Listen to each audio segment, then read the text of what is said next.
Halo sobatku, selamat datang di channel Sobat Movie. Tempatnya review film paling asik dan menarik buat sobatku semua. Yang baru gabung, silakan klik tombol subscribe ya dan nyalakan loncengnya, supaya kalian tidak ketinggalan film-film seru yang Mimin upload. Oke, gak usah berlama-lama lagi, langsung aja kita ke reviewnya. Gasken sob.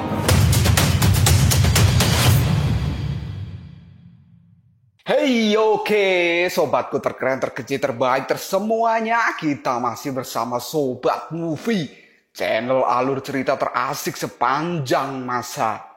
Oke, kita lanjut bahas chapter 173. Gak usah cacicot banyak bacot, kita langsung masuk aja ke pembahasan. Kedatangan Raja Surga Utara atau Vaisravana telah membuat mereka semua terkejut. Dan kini Nona Shiobe mengatakan bahwa kematian telah ada di belakangnya dan dirinya pun tak bisa berbuat apapun. Nona Shiobe merasakan sebuah kekuatan yang luar biasa dan sangat mengerikan berada di belakangnya. Dan kini terlihatlah Vaisravana yang sangat mengerikan, siap membantai mereka semua. Dan dengan tiba-tiba Vaisravana menggunakan tinjunya dan dia langsung meninju Nona Shiobe dari belakang. Tinju itu pun berhasil menembus tubuh Nona Shiobe dan sekarang Nona Shiobe terluka parah oleh Raja Surga Utara.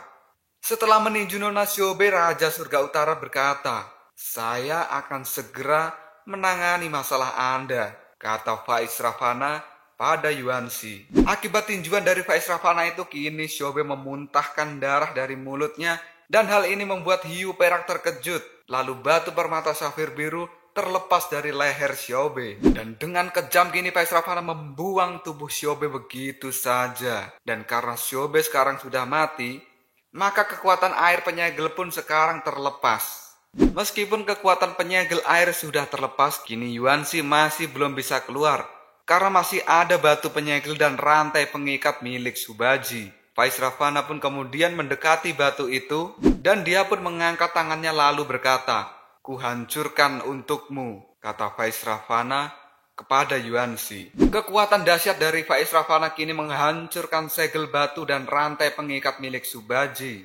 Baji dan Bailang pun sekarang terlempar karena rantai yang mereka pegang sudah terputus. Dan sekarang Aoxue, Biksu Tong, dan Wuqing merasa panik melihat kekuatan hebat dari Vaisravana. Karena semua kekuatan penyegel sudah terlepas, kini Yuanshi pun muncul dan menghancurkan batu yang mengurungnya. Batu-batu besar yang mengurungnya kini terlempar kemana-mana. Dan bahkan batu-batu yang terlempar itu kini mengenai Aoxue, Wuqing, dan juga Biksu Tong. Dan kini Biksu Tong merasakan masalah baru telah datang karena Vaisravana telah mengacaukan semuanya. Batu besar yang mengarah pada Biksu Tong kini membuat dirinya terlempar.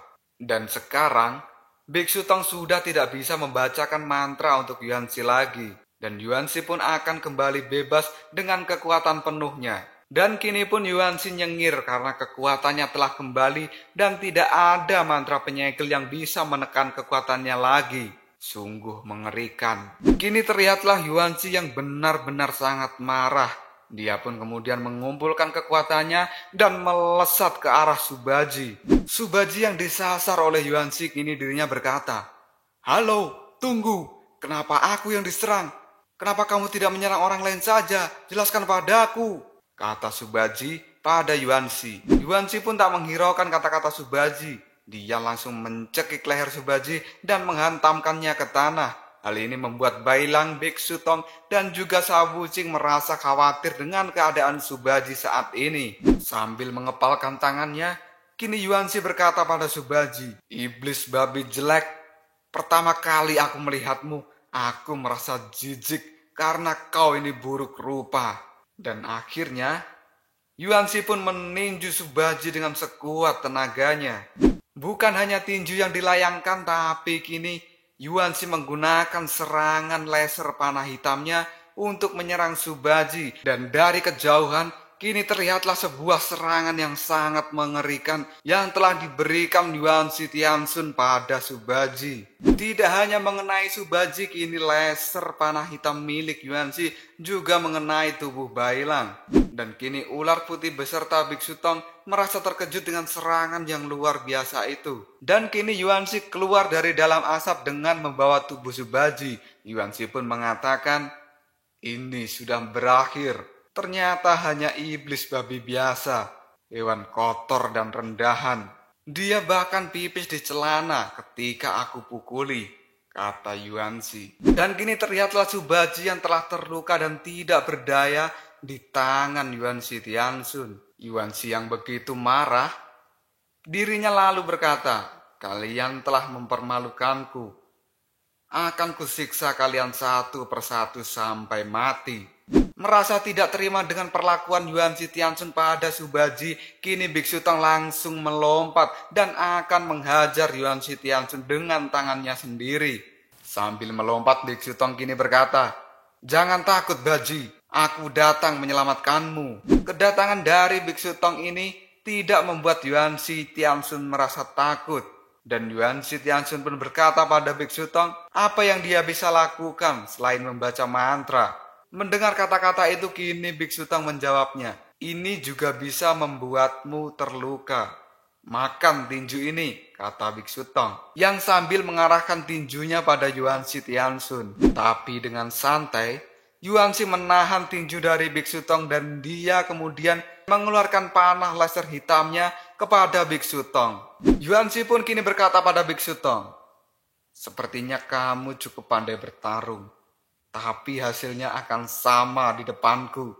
Setelah berkata seperti itu, kini Yuansi menyerang Biksu Tong habis-habisan. Biksu Tong yang kini sedang memejamkan mata dan menahan serangan dari Yuansi Tianxun, dia pun dikejutkan dengan dilemparkannya baji kepada dirinya. Tidak hanya dilempar saja, kini baji pun ditinju dan mereka berdua pun terlempar cukup jauh. Tinjuan dari Yuansi Tianxun membuat baji kini memuntahkan darah cukup banyak.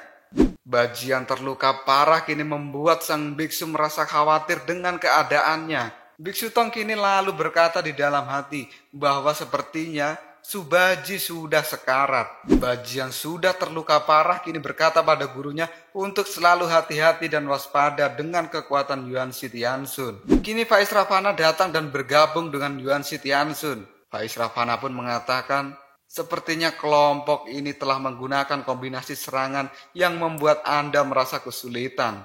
Aku telah membunuh satu kekuatan itu dan kini kombinasi serangannya tidak berguna lagi, kata Faiz Ravana pada Yuansi Tianxun. Yuansi pun kini berterima kasih dengan bantuan dari Faiz Ravana dan dirinya mengatakan, Faiz Ravana, aku tidak akan melupakan semua bantuan darimu. Dan Faiz Ravana pun menjawabnya, saya mengikuti jalan yang paling kuat dan Anda adalah tujuan saya. Pada saat yang sama, saya akan merasa senang melihat Anda berhasil mendapatkan apa yang Anda inginkan, kata Faiz Ravana pada Yuansi. Dan Yuansi pun mengatakan pada Faiz Ravana bahwa setelah dirinya berhasil mendapatkan yang dia inginkan, maka dirinya akan mengabulkan semua permintaan dari Faiz Ravana. Dan Biksu Tong kini mendekati Subaji yang sudah sekarat. Dia melihat Baji terluka parah dan tidak bisa berdiri kembali. Biksu Tong pun lalu menatap pada badai api abadi dan dia berkata, Xiaoyu telah berada di dalam cukup lama, tapi tidak ada api perubahan yang signifikan.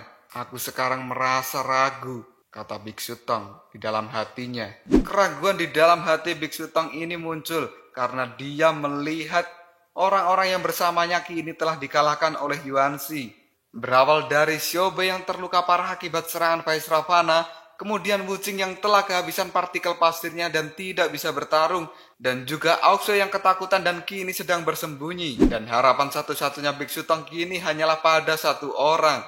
Harapan itu adalah Bailang, yang masih terus maju untuk menantang Yuansi Tianxun. Dan kini Bailang sudah berada di hadapan Yuansi dan siap bertarung dengannya. Bailang pun kini sudah sangat marah dan berkata pada Yuansi bahwa dirinya tidak akan pernah membiarkan Yuansi mendekati lubang api abadi. Yuansi pun kemudian menatap Bailang dengan tatapan yang tajam dan sadis. Kemudian dia menyengir dan tertawa sambil berkata, anjing setia yang sangat menarik, kata Yuansi. Auxue yang sedang bersembunyi dan menyaksikan Bailang akan menantang Yuanzi, dirinya pun berkata, Bailang, dia pasti akan dibunuh dengan mudah. Biksu Tong yang melihat Bailang akan bertarung melawan Yuanzi, kini dia berteriak dan memberikan semangat pada Bailang. Sang biksu pun mengatakan bahwa Chinese food terasa keras setiap beatnya. Ini motivasi apaan ini dari Biksu Tong ya? Nggak jelas sekali. Teriakan dari sang biksu itu membuat Baji dan Auxue bingung. Kok gurunya teriak seperti itu? Motivasi macam apa itu?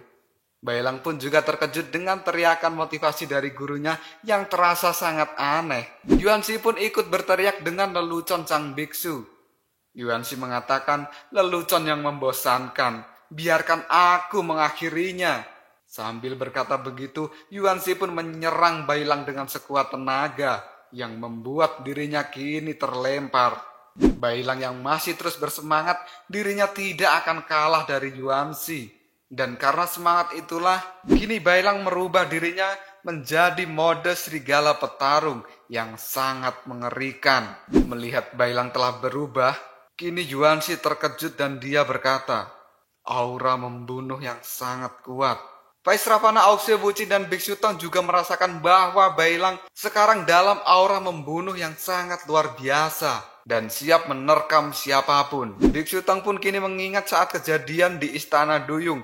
Bailang yang merubah dirinya seperti ini siap menerkam Biksu Tong, dan kemudian Biksu Tong berteriak meminta bantuan dari Wuqing dan juga dari Baji. Wuqing dan Baji pun datang dan kemudian Biksu Tong bisa mengalahkan Bailang. Biksu Tong pun merasa lega. Pada saat itu, Bailang tidak membunuhnya. Wuqing yang menolong sang biksu kini bertanya, Guru, kenapa Bailang jadi seperti ini? Dan biksu pun menjelaskan, sepertinya itu adalah hasil dari memakan seekor harimau dan kombinasi dari jiwa serigala miliknya.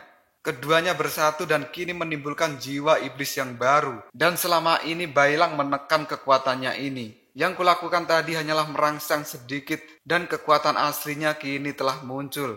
Dia sungguh sangat berbahaya, kata Biksu Tong. Biksu Tong merasa bahwa pikiran Bailang termasuk jenis pikiran yang mudah menerima petunjuk, terutama pada saat dirinya setengah sadar. Maka dengan mudah Biksu Tong akan membimbingnya untuk mematuhi perintah yang dia berikan. Dan hanya dengan kalimat sederhana, maka Biksu Tong akan bisa memunculkan jiwa iblis Bailang. Karena menurut Biksu Tong, jiwa iblis yang keluar pada waktu dan tempat yang tepat tidak akan merugikan orang lain.